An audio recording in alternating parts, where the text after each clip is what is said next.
Welcome back to 504 Road Trips. Today we begin a two-parter in which we'll drive from the West Bank of New Orleans out to the Mississippi state line on I-10. We begin crossing from the west bank of the Mississippi River to the east bank on the second span of the Crescent City Connection, which carries U.S. Highway 90 business east on a cantilever bridge completed in 1988, 30 years after completion of the original span, which is to our left and carries U.S. 90 business west. To the immediate left over the barrier is a pair of HOV lanes that reverse direction, carrying east or westbound traffic depending on the time of day. The Crescent City Connection bridges tie for 5th place as the longest cantilever bridges in the world.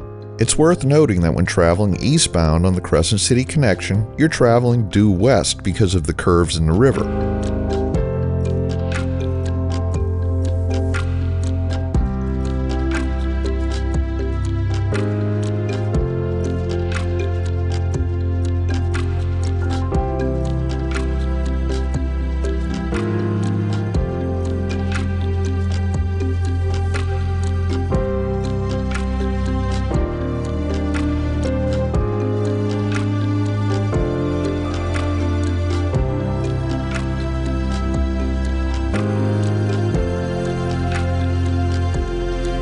As we come off of the Crescent City Connection, the Pontchartrain Expressway begins, following US 90 business to its junction with I-10, and then follows I-10 to Pontchartrain Boulevard.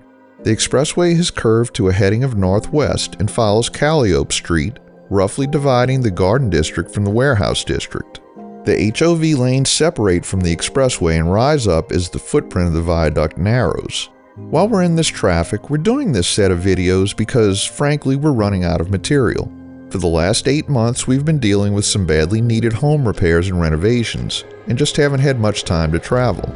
But we plan to get out on the road over the coming weekends and get video of some more Louisiana state highways, so we'll be able to continue to provide videos on a regular schedule. But first, I'll ask you to hit that thumbs up button, and if you haven't already, hit the subscribe button and click the bell beside it so you'll be notified when our new videos come out. On the right, you can see the Louisiana Superdome, sponsored by Caesars Entertainment since July of 2021. The dome was opened in 1975 and is the home of the New Orleans Saints NFL football team. In its history, it has hosted the Super Bowl 7 times and will host its 8th in 2025.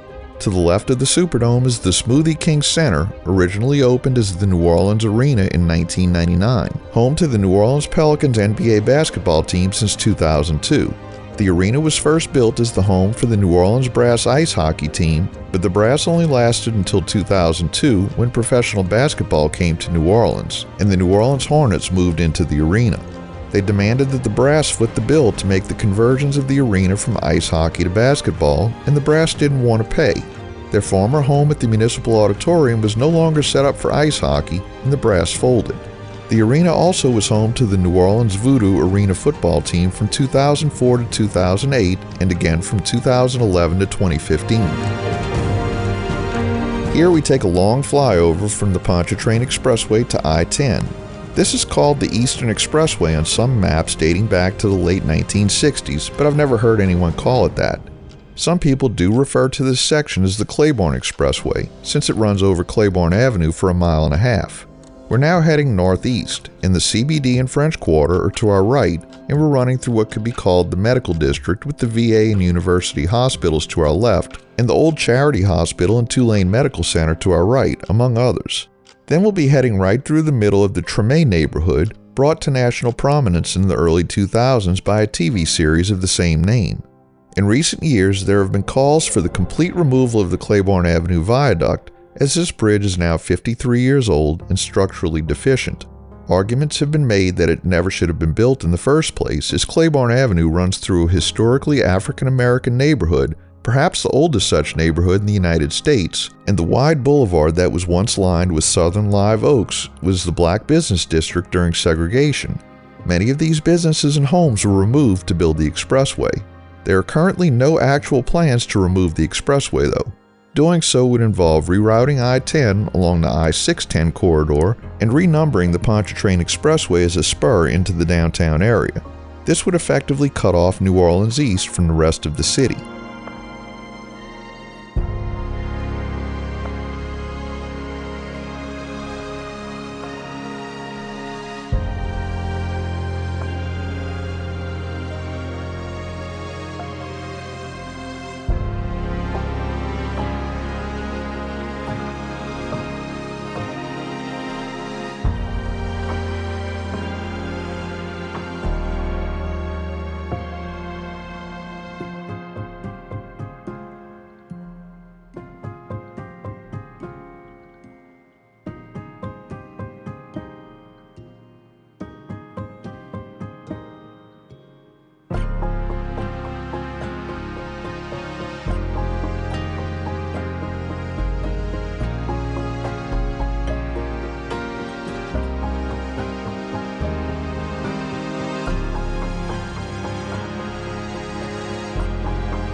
We're back in traffic again as we approach the high-rise bridge over the Industrial Canal, which connects the Mississippi River to Lake Pontchartrain. The I-10 high-rise was built in 1966, has 3 lanes in each direction and no shoulders. The bridge rises 115 feet above the Inner Harbor Navigation Canal, and on the east side, midway down the bridge, there's an eastbound off-ramp and a westbound on-ramp that accesses Downman Road. The high-rise is one of 6 vehicular bridges that cross the canal and carries an average of 116,500 vehicles daily. Just 1,200 feet to the north is the vertical lift Danziger Bridge, visible on the left, which carries US Highway 90 across the canal.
Here, Chef-Mentor Highway, US 90, crosses I-10 with a partial cloverleaf interchange.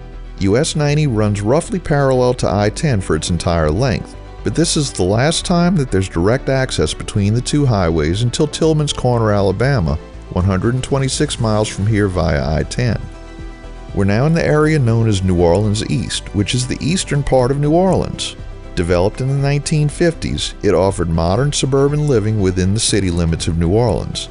The development was laid out with 6 main north-south boulevards spaced just over 1/2 mile apart along I-10, and 3 of those main roads, Crowder, Reed, and Bullard, connect to I-10 via diamond interchanges. Centered between each of those 6 main roads is a drainage canal. Running east to west are the I-10 Service Road, Morrison Road, and Hayne Boulevard, each spaced 1/2 mile apart. South of I-10 is Lake Forest Boulevard, Dwyer Road, and Chef-Mentor Highway, with varying spacing as Lake Forest and Dwyer take a more meandering course west to east. Located south of I-10 between Reed Boulevard and Wright Road is the Audubon, Louisiana Nature Center. To the north on Lake Pontchartrain is the Lakefront Airport. The area now suffers from urban decay, which began with the 1986 oil bust, and then the area was hit hard by winds and flooding from Hurricane Katrina in late August of 2005. Electric power wasn't fully restored to New Orleans East until well into 2006. Only about half of the pre-Katrina population returned, and the crime rate rose. By 2014, the Little Woods neighborhood just off of Lake Pontchartrain was ranked as one of New Orleans' most dangerous neighborhoods.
We're approaching the half cloverleaf, half three-level stack interchange with LA 47 and I-510. The former Jazzland Six Flags New Orleans is just to the right past I-510. East of I-510 is where most of the development along I-10 ends, with the exception of a few neighborhoods along Michoud Boulevard.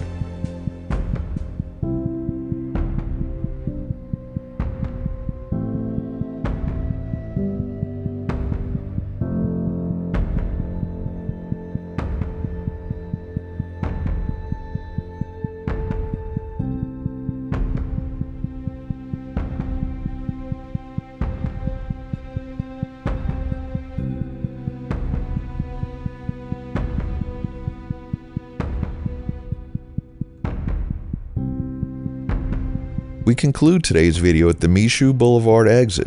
Thanks for watching. If you liked this video, please give us a thumbs up, post a comment, subscribe, share and follow us on social media, and join us for our next 504 road trip.